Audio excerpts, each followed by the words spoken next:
Hey, what's up, guys? Hag Sameach. It's Sukkot. This is my first video in the new year on my new channel, which is very exciting. I'm here in our urban Sukkah here in San Francisco. You can see the bamboo above me. That's a new addition for the past year. Tonight I should say, because you can see it's real dark out now. I'm gonna be doing a video on my first camp out in a sukkah. You know, for years and years we've been celebrating Sukkot by fabricating a sukkah, but for the first time I'll be sleeping out in one tonight. I'm gonna show you all how to do it, and Bezras Hashem, I'll make it through the night. I didn't have time to make a video about the fabrication of this sukkah here, but I'll give you a quick tour. This is made out of 2x4s. It's a very simple framing structure. You can see behind me we've got a 2x4 that's going the span of the sukkah, and there's a frame that we've just got some metal brackets in all the corners, and it's real easy for assembly and also take down. And each year we pull it out. We've got, just for a little bit of more sturdiness, we've got some you can see here, we've just got these wooden stilts. They're the legs, I should say, they're just lashed. They're lashed to the deck railing that we've got. Oh yeah, so we're just on the back porch right now, and we've got the sukkah tucked in. For the walls, we've got a traditional lattice spread here, and on the back wall we've got just a bed sheet, just to provide a little bit more privacy. Now, in terms of what we've got going on up on the roof, we've got a bamboo spread. These bamboo, we got them from a guy on Craigslist. He was just looking to get rid of a bunch of bamboo that was grown in his backyard, and still works great. You know, it's still halachically sound and whatnot. Of course, you can see the constellation. So on a clear night, hopefully we'll get a clear night in the Bay Area on one of these nights before the conclusion of the Harvest Festival. In past years, we have used schach, we have used palm fronds, which we used to have an agreement with the Parks Department in San Francisco, and as they would do the trimming of the palm trees in the parks, they would leave them for the Jewish people of the town to take. And that agreement lasted for quite a while, but it's possible that someone retired or some policy changed or something, and that source of schach dried up rather quickly. It crept up on us. We had one year where it was very sparse, and we had to use ferns and other sorts of foliage that we had just found in the backyard. A lot of that stuff ended up falling into our food, which was not ideal, but it's a long-winded way of saying that this bamboo is definitely a good solution that we've found, and one that we're able to use from one year to the next. Just want to show you a little bit more about the decorations that maybe you've been seeing. Of course, we've got the hanging personified fruit, both on the north side and the south side of the sukkah, which I find to be quite nice. These decorations, of course, are about 20 years old. We've got, of course, a traditional Shana Tova sign there, and of course the paper chains, gotta have it, right? And a nice welcome sign there. Welcome to our sukkah. This guy's feeling like he's right at home. That's the idea. Okay, so enough of me talking.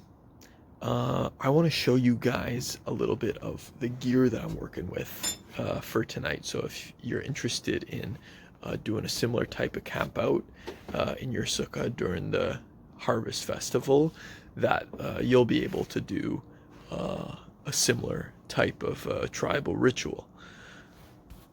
Okay, so here's my spread of gear. Let me just walk you through everything I've got. Here we've got this is a Eureka. It's a 2-man tent that I'll be using tonight, and I'll be showing you the assembly of it.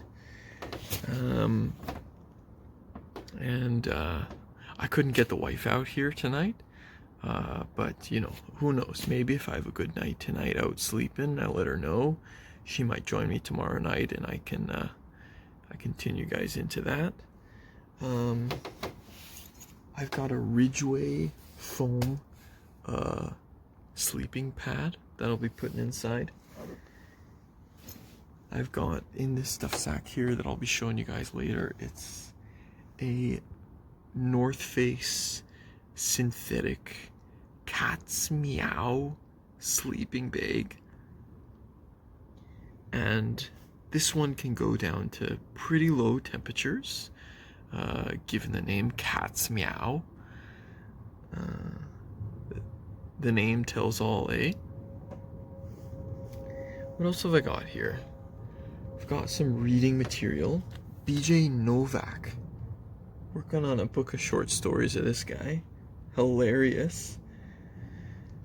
We've got a lantern flashlight hybrid. This thing is great. From Diamondback.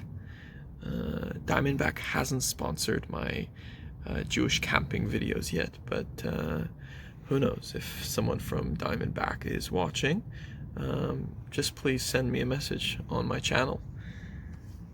We've got some Mayim Karim, some H2O for hydration. You never know when you'll need it. And of course, we've also got some dark lager from Trader Joe's, and a bottle opener as well. Now, a lot of viewers might be asking by now, why is it that I'm constructing a tent inside a sukkah? Isn't that a suitable shelter? And in most situations, I would say yes, it absolutely is. However, there have been a lot of sightings of coyotes, raccoons, and rats. I guess I should have given that order in the reverse, because the coyotes really are the biggest threat to safety. And when it comes to both Jewish ritual and experiencing the outdoors, safety really is the #1 priority. And I just wouldn't want to risk that for just a stupid reason. So for that reason, we've got a tent. Luckily, it's got a mesh roof and a screen, I should say. I'm leaving the rainfly off of it in order to maintain halachic integrity of this camping and Jewish ritual experience. Of course, we want to maintain that screen above the head so that if there are stars out, we would be able to see them. So I will be constructing the whole tent, but we'll be leaving out the rain fly, and you guys will have an opportunity to see what that looks like from the outside of the tent and also from the inside. So cut to time lapse of constructing the tent.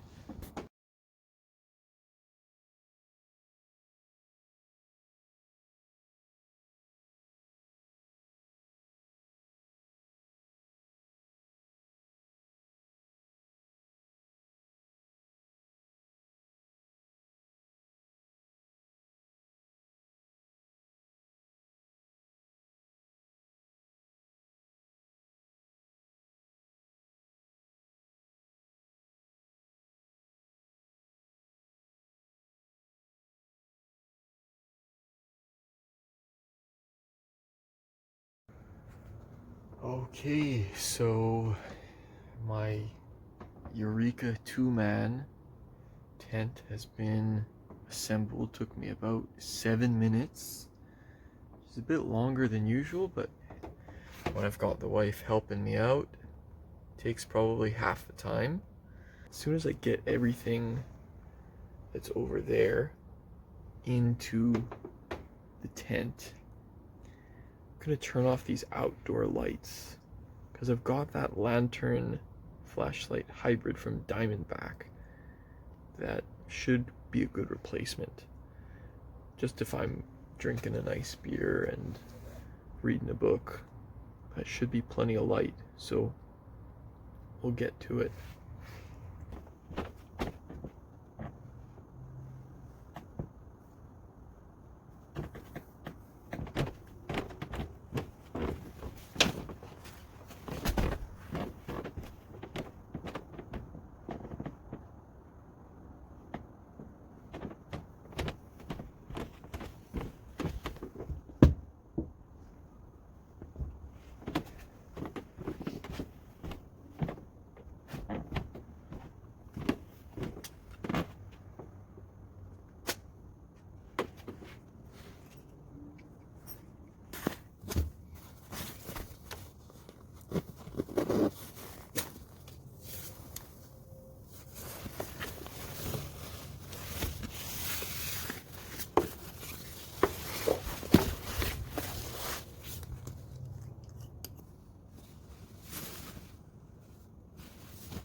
Time's about 11:15, and I've set up the tent inside the Sukkah.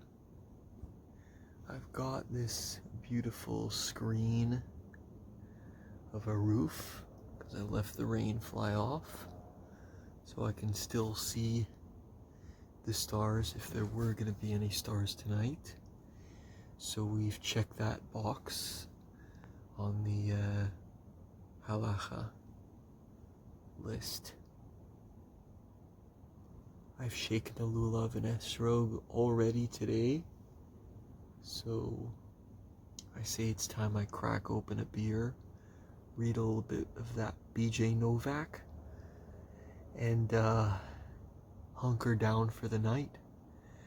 If anything happens, whether it be critters or coyotes or whatever it may be, I'll check in back with you guys, but if not, then I'll be seeing you in the morning for wake up and for packing up the tent.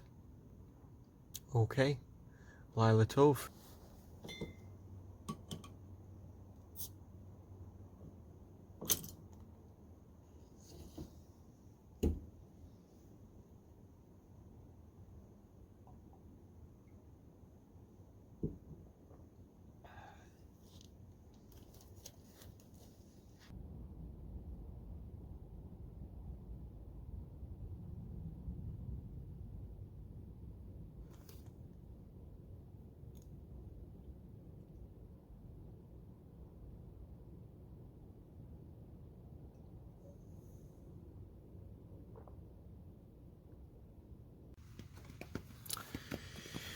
Hey guys, so it's 4 in the morning and I woke up to the sound of mist, which is kind of coming through the tent now,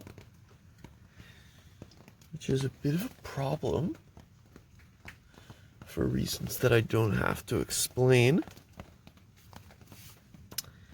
I checked the forecast, before I did this whole video thing. And there wasn't any rain in the forecast. So I checked it again. And I've got two options right now. I could pop on the rainfly, or I could just wait it out. I think I'm gonna wait it out.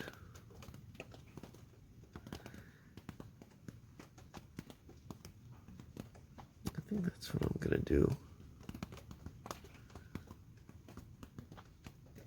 It can't be so much rain.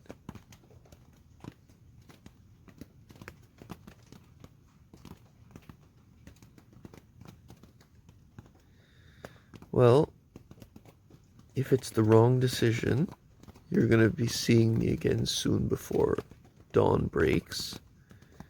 If it's the right decision, then you'll see me at normal waking hour. Okay? Talk to you soon either way.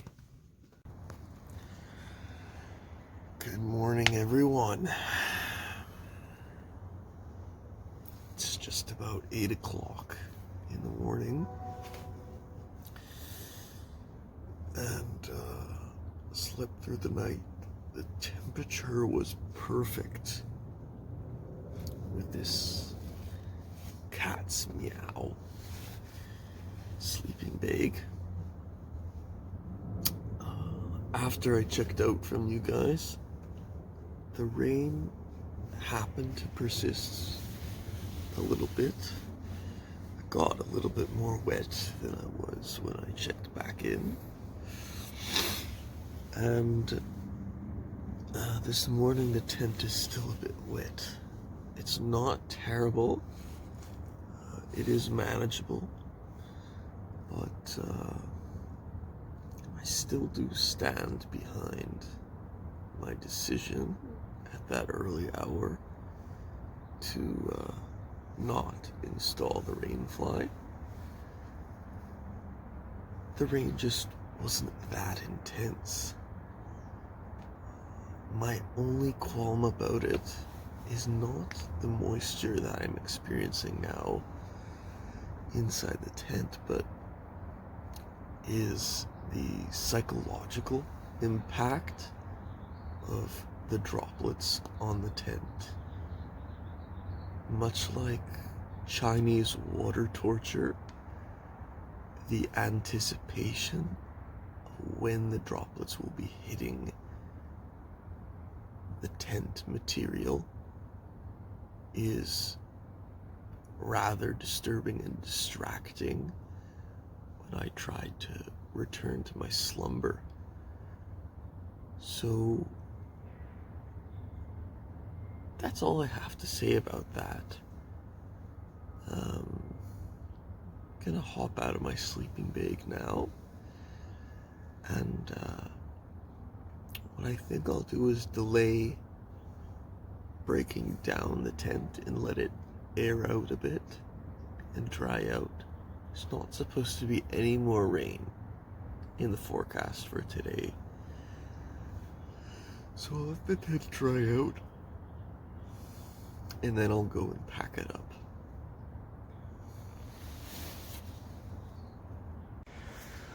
Okay guys, it's about 9:30 in the morning. Only took about an hour and a half for me to get everything out and dry it off. I didn't bother to run the footage of taking down the tent Didn't want to bore you guys with any of that. I just want to say, considering the rain and all, this was a fantastic experience. I would recommend doing it again. I'll see if I can even get the wife out here tonight. Thank you all for watching all the way through. And I encourage you to tune in next week for Spelunking for Shemini Atzeret, which is a little known ancient tradition found in the narrowest nooks and crannies of the Babylonian Talmud. So tune in for that, because it's going to be quite an experience of Jewish camping.